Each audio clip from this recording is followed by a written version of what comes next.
సంవత్సరం అంతా ఎంతో ఆత్రంగా ఎదురు చూసే మన పెద్ద పండుగ భోగి, సంక్రాంతి, కనుమ అని ఈ 3 పేర్లతో అందరం జరుపుకునే పండుగ.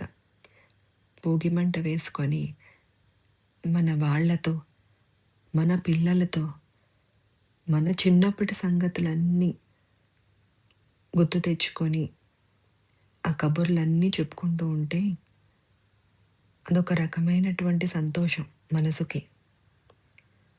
తిరిగి బాల్యంలోకి వెళ్ళలేం.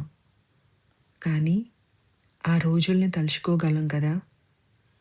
అది కూడా ఎంతో హాయినిస్తుంది మనసుకి. మన ఇంటి ముందు మనం వేసుకున్న ఒక చిన్న ముగ్గైనా సరే, ఎంతో పాజిటివ్ ఎనర్జీనిస్తుంది మనకది. పండగ అంటే పండగే కదా మరి!